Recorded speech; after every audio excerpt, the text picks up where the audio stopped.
How you guys doing? I'm going to say that again. How are you guys doing tonight? So, as you guys can see, our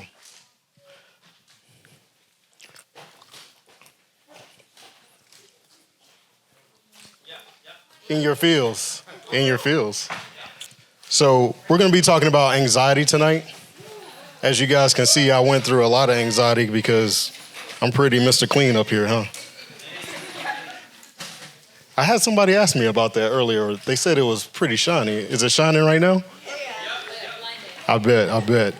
So, talking about sparkling, huh?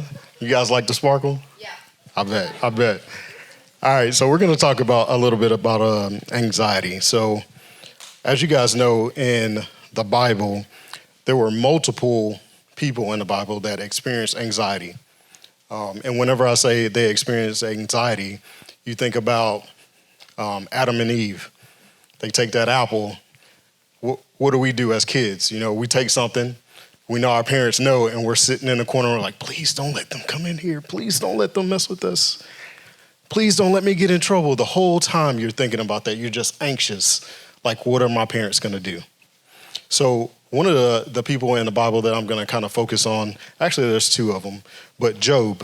So Job, if some of you guys remember, he suffered from a little bit of anxiety because of the things that happened to him, right?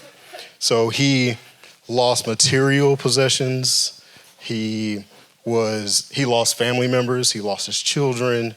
He suffered from physical afflictions. So when you say physical afflictions, he had boils coming out of his skin. So talking about boils, we have COVID, right? How many of you guys are anxious about COVID? Got one hand. So whenever it first started, a lot of us were anxious about COVID because we had no clue what was happening, right? We're like sitting there, we're like, man, what is going to happen? What's going on? What is going to happen to me? Another person in the Bible is Martha. So Martha, if you guys remember, Jesus came to visit them. It was Martha and Mary. Mary, what did she do? She sat there and she listened to Jesus. She paid fully her undivided attention all to Jesus. Martha, on the other hand, she was running around. Oh, Jesus is here. Oh my God. Let me clean this. Let me set this up. Let me do all these things for Jesus. Instead of paying attention to the man, the God that was in her presence, she was worried about everything else. She was anxious to make sure that the house was in order for God. So I'm going to tell you guys a little bit of a little story, I guess, about me. I know we kind of talk about other people and their stories and how they were anxious and they went through anxiety. But me, I can actually tell you guys because I went through anxiety. I still have anxiety. So it's not like you guys are alone. How many of you guys suffer from anxiety? I want to see hands. You guys are not alone at all. Some people are like, this person right here. So for me, growing up, so I want to say I was 8 years old and my parents separated. How many of you guys have gone through that? There's a couple people in here. That's a real life situation. It makes you really, really anxious, right? You're like, I don't know what's going to happen to me. I don't know what school I'm going to go to. Am I going to lose my friends? These are real life things that we think about. We're like, man, my whole life is just flipped upside down. So went through that. Parents separated. Parents fought over who was going to have who was going to pay for what. We went from living in a really nice neighborhood, really nice home, to I stayed with my mom, and we went from real nice to the projects. How many of you guys will get anxious with that, knowing that your life just got torn away from you? Some of you guys probably are going through that right now. I know some of you guys are. So fast forward from there, going through that, stayed in church. Parents kept me in church. Grew up, left home, I was like, man, I'm gonna take all these lessons, gonna learn. I'm never gonna be like my parents. Never gonna be like my parents. What happens? I get married, have 2 kids, and what happens? I ended up separated, divorced, struggling, anxious about every single thing that was going on around me. And I was like losing it. I think I basically hit rock bottom. And whenever I say rock bottom, I'm not going to be shy and keep this away from you guys. I was literally thinking about ending it. I seen no value in life or anybody else. And I know some of you guys have those issues and you have those thoughts that go through your head because you're anxious about every little thing. Let me please my parents. Let me be the best friend. Let me be great at school. Let me be the star athlete. You guys all have these thoughts. These are all wants, all things that we all go through. And just so you guys know, you're not alone. All the other leaders in the back, I guarantee you that they still have anxiety. COVID is going on. Some people don't know when they're going to have a job. Some people don't know whenever they're going to be able to feed their families. And you're just anxious because you don't know. You don't know where you're going or how you're going to get there. So, anxiety. What's the definition of anxiety?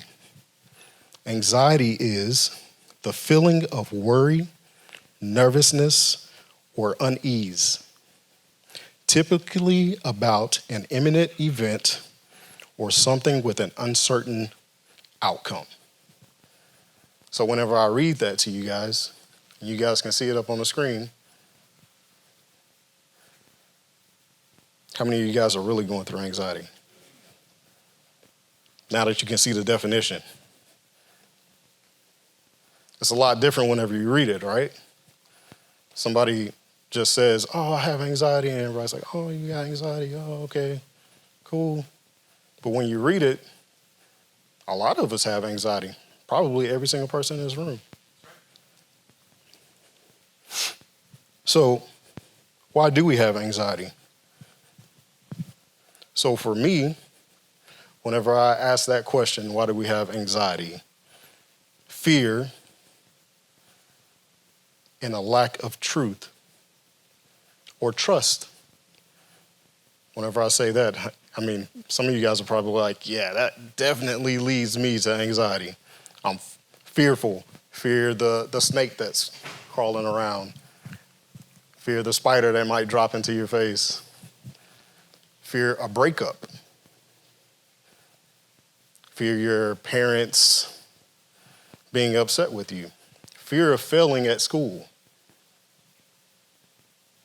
All those things probably have you guys anxious. I know it does for me. I'm in school now. I'm anxious about my schoolwork all the time. I'm sitting there doing master's degree. I'm like, oh my God. Timeline. I got to get this in by 11:59. Oh, I know. Believe me, I know. All my assignments, I know exactly when they're due and when they're not. So, when you think about fear and the loss of trust, what are things that cause fear? What are things that will make you lose trust? Someone lying to you, someone not being there whenever they were supposed to or they said they would be there. So I can step back into my childhood for one moment. So my father and I had a really, really rough relationship after my parents split. He always said, hey, I will be there. I am going to show up to this sporting event. I will be there for your choir performance. I will be there for this. But every single time I would look up, he wasn't there.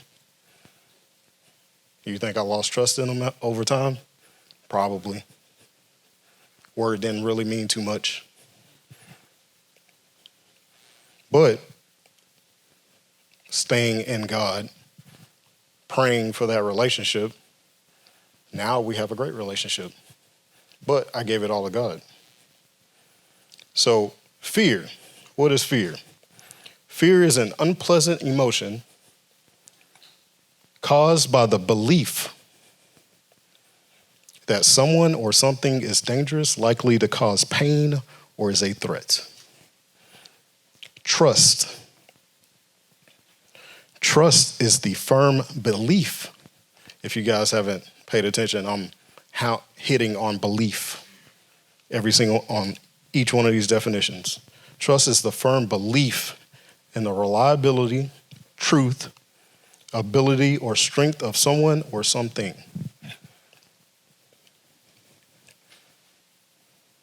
Trust. Do you guys trust God?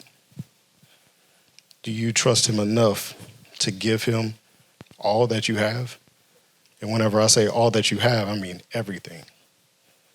Your fears, your anxieties, your love, all of it.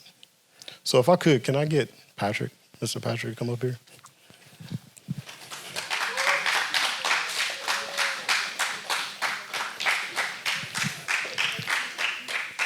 So we're going to do a little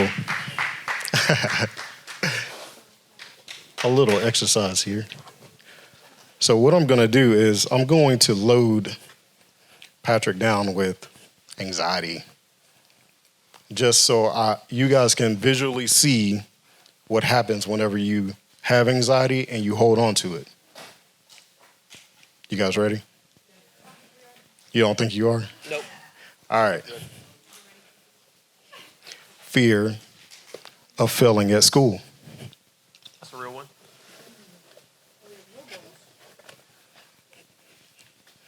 Fear that I'm going to lose all my friends. Ooh.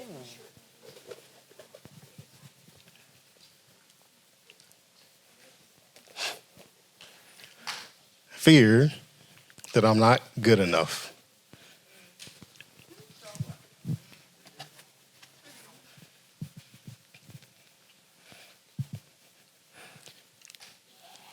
Fear that my parents are going to leave me.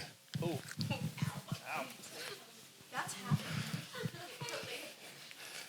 It's really, really relatable. Fear. Which one would I use this time? That I'm going to lose my job. Oh, man. I got it. Fear that I'm going to get in a car accident. It's already falling apart. How many can you hold, Patrick? How many can you hold? Oh, let's go to this side. Oh, that one's kind of soft. That one will be all right. Where did all those go? Oh, they're still there. So that one is fear that God will not show up. Can you see it back there? Not much. Good. That's what I want. I see my anxiety. Fear that no one will love me. Oh. All right, so as you guys can see, with all these fears and anxieties, he's falling apart. That's perfect. He's falling apart. How many of you guys can keep it together with all of those anxieties? It's really, really tough. You can't see around you. You can't see God. God can't talk to you. Your friends can't reach you. Your parents can't reach you. But if you drop them all and you leave yourself open and you give it all to God, then you can have open communication with him, with others around you, the people that he put in your life to help you.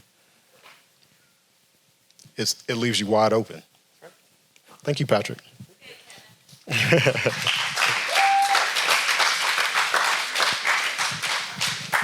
So I'm going to go to a verse.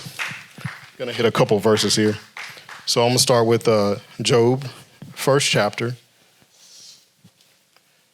can get it up there for me. 20 through 21. So it says, at this, Job got up. And this is after all of his, you guys saying job? That's what it spelled like, huh? I know I struggled with that whenever I was a kid. Even whenever I wrote this down, I was like, that looks like Job. But he got up after dealing with all of those issues, everything that was going on with him, and he was at his breaking point. Kind of like how I told you guys I was. I was done at my breaking point. He got up, tore his robe. You guys, Superman, tore that robe. Shaved his head. I'm already there, huh? Halfway. Shaved it all off. I'm really glistening up here. Woo. Then he fell to the ground in worship and said, naked I come from my mother's womb, and naked I will depart.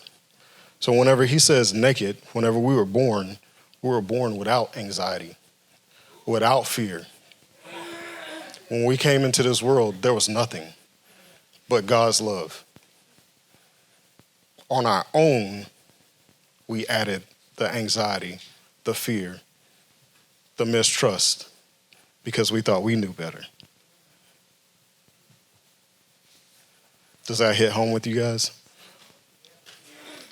Some of you guys right now, you probably think you know more than your parents. I know I did whenever I was your age. I was like, can't tell me nothing. I know everything. But whenever you come in, you come naked with none of that. Nothing on your shoulders, nothing negative in your heart. And when you leave, it'll be the same. The Lord giveth, and the Lord will take it away. May the name of the Lord be praised. It's hot out here.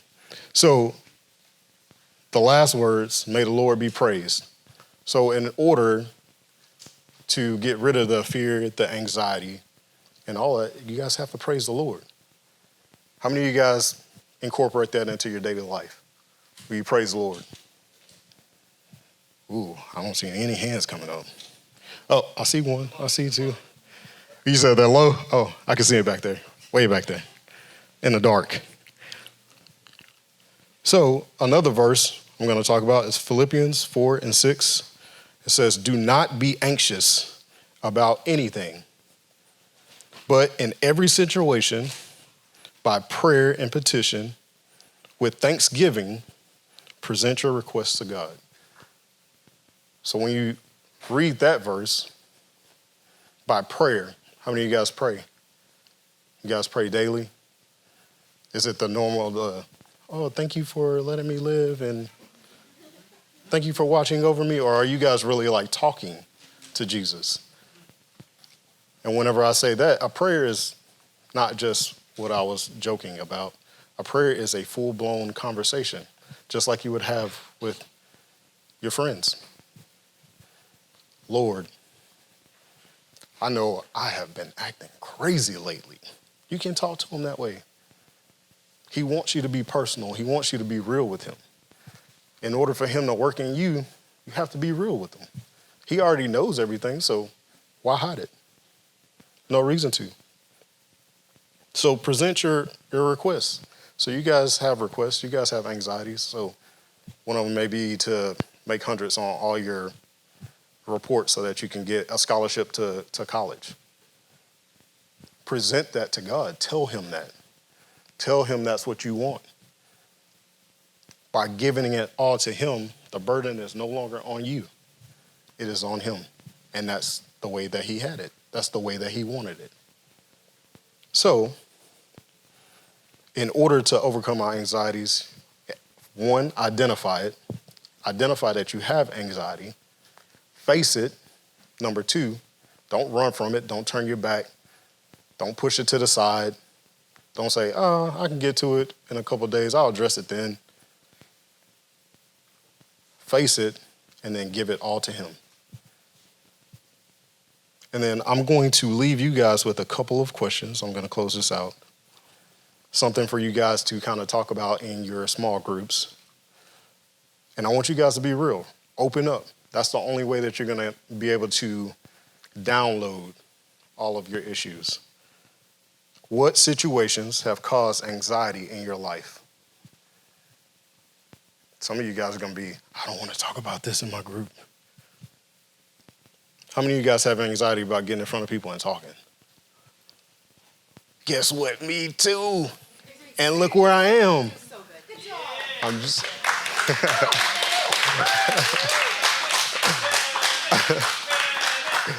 But me too. And probably some of the leaders back there. We have anxiety about getting in front of people and talking, but we do it, right? We're facing it.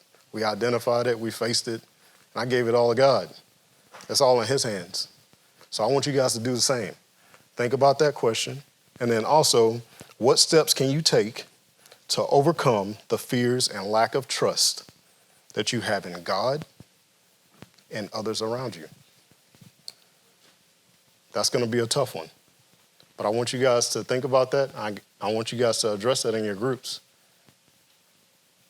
And that is all that I have. Do you guys have anything?